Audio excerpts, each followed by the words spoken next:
जय हिंद साथियों, आपके अपने YouTube चैनल में आपका बहुत बहुत स्वागत है। स्टेट बैंक ऑफ इंडिया ने SBI क्लर्क जूनियर एसोसिएट्स के पद पर 13,535 पदों के लिए वैकेंसी निकाली है। इसमें योग्यता क्या होगी, सिलेक्शन प्रोसेस क्या होगा, सिलेबस क्या होगा, एज क्या होगा, अप्लाई डेट कब से कब तक है, एग्जाम का डेट क्या होगा, एग्जामिनेशन फी क्या होगा, इन सारे बिंदुओं पर चर्चा करेंगे। अगर हमारे चैनल पर आप नए हैं तो हमारे चैनल को जरूर सब्सक्राइब कर लीजिए, क्योंकि इस तरह का वीडियो इस पर आते रहता है। तो आइए एक एक बिंदुओं पर हम चर्चा करते हैं। सबसे पहले देखते हैं कि अप्लाई का डेट कब से कब तक है। तो जूनियर क्लर्क के लिए यह अप्लाई डेट है 17 दिसंबर 2024, यानी कि 17 दिसंबर 2024 यानी कि आज ही के दिन से अप्लाई का डेट शुरू हो गया है। यानी कि आज से आप चाहे तो अप्लाई कर सकते हैं और 7 जनवरी 2024 तक आप अप्लाई करेंगे।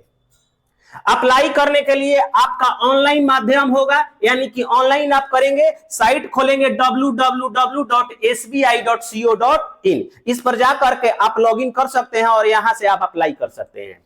एग्जामिनेशन फी की चर्चा करें तो एग्जामिनेशन फी जनरल और ओबीसी के लिए 750 रुपए फीस है, यानी कि 750 रुपए आपको ऑनलाइन माध्यम से पेमेंट करना होगा। एससी एसटी के लिए कोई फी नहीं है, यानी कि इनको बिल्कुल फ्री कर दिया गया है, इनका कोई एग्जामिनेशन फी नहीं लगेगा। उसके बाद एग्जाम डेट की बात करते हैं तो एग्जाम डेट 2 चरण में एग्जाम होगा, एक प्रीलिम्स होगा और दूसरा मेंस होगा। प्रीलिम्स फरवरी महीने में हो जाएगा आपका, और मेंस की बात करें तो मार्च अप्रैल में एग्जाम का मेंस होगा। यानी कि 2 चरण में अगर प्री क्वालिफाई कर लेते हैं उसके बाद आपका मेंस का एग्जाम होगा। सारी बातों पर चर्चा की जाएगी कि प्रीलिम्स में का सिलेबस क्या होगा, मेंस का सिलेबस क्या होगा, कितने मार्क्स का आएगा, कौन कौन से सब्जेक्ट आएंगे, सब कुछ पर चर्चा करेंगे। वीडियो में अंत तक बने रहिए।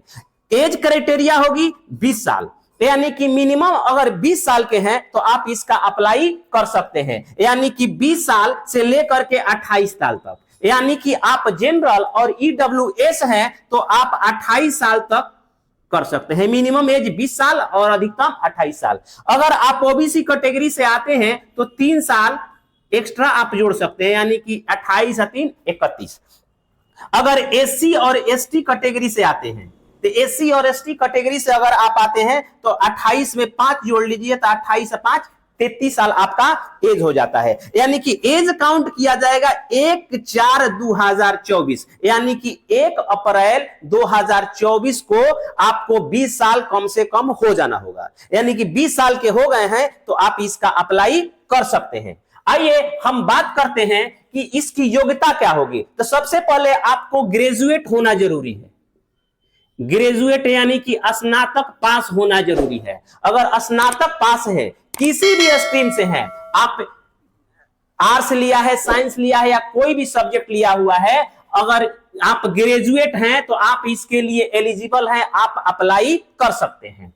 अब बात करते हैं कि इसका सिलेक्शन प्रोसेस क्या होगा। तो सिलेक्शन प्रोसेस इस 2 चरणों में एग्जाम होगा, एक होगा प्रीलिम्स और दूसरा होगा मेंस। अगर प्रीलिम्स की बात करें तो प्रीलिम्स में टोटल 100 सवाल आएंगे और 100 नंबर के आएंगे और आपका टाइमिंग होगा 60 मिनट।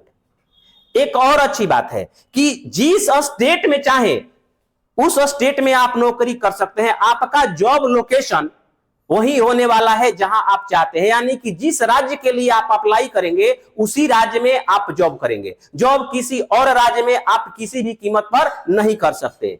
अगर बिहार के लिए अप्लाई किया है तो बिहार में, उत्तर प्रदेश के लिए अप्लाई किया है तो उत्तर प्रदेश में। एक बात और, वहां का रीजनल लैंग्वेज आना चाहिए। अगर नागालैंड में कर दिया है तो नागालैंड का जो रीजनल लैंग्वेज है वो रीजनल लैंग्वेज आपको आना चाहिए। ये आपसे एग्जाम में पूछा जाएगा। अब बात करते हैं प्रीलिम्स की। तो प्रीलिम्स में टोटल 100 सवाल आएंगे, 100 नंबर का आएगा और 60 मार्क्स के आएंगे। इसके सब्जेक्ट क्या क्या होंगे। तो सब्जेक्ट होगा इंग्लिश, मैथ और रीजनिंग। इन तीनों से सवाल आएंगे। इंग्लिश 30 नंबर का 30 सवाल इंग्लिश का, 35 सवाल मैथ का और 35 सवाल रीजनिंग का।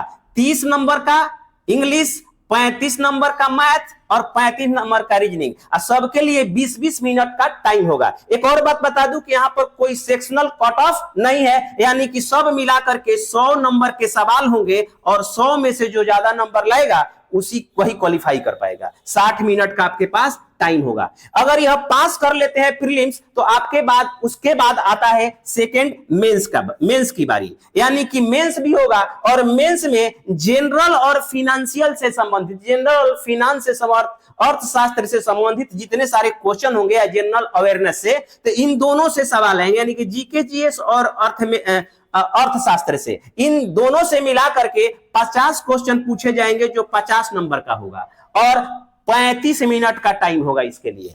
उसके बाद जनरल इंग्लिश की बात करें तो जनरल इंग्लिश 40 नंबर का इंग्लिश रहेगा, 40 नंबर का रहेगा, 40 क्वेश्चन रहेंगे और 35 मिनट का टाइमिंग होगी।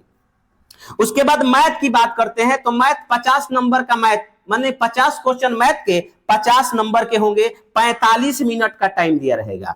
बात करें रीजनिंग की, और रीजनिंग के साथ साथ इसमें एक कंप्यूटर भी पूछेगा, कंप्यूटर से भी सवाल होगा और रीजनिंग से भी सवाल होगा। टोटल नंबर ऑफ क्वेश्चंस होंगे 50 और 60 नंबर का होगा। उसके बाद 45 मिनट का टाइम रहेगा। टोटल बात करें तो 190 सवाल आपसे पूछा जाएगा और मार्क्स होगा 200 नंबर का। टाइमिंग होगी 2 घंटे 40 मिनट की, यानी कि 2 घंटे 40 मिनट में यह 190 सवाल आपको करने होंगे। अगर इसको क्वालिफाई कर जाते हैं तो आपका डॉक्यूमेंट वेरिफिकेशन होगा और उसके बाद आपके जॉब लोकेशन पर आपको जॉब दे दिया जाएगा। उम्मीद है इस वीडियो से आपको बहुत अच्छी जानकारी मिली होगी। अगर जानकारी अच्छी मिली हो, वीडियो पसंद आया हो तो हमारे चैनल को जरूर सब्सक्राइब कर लीजिए। जय हिंद।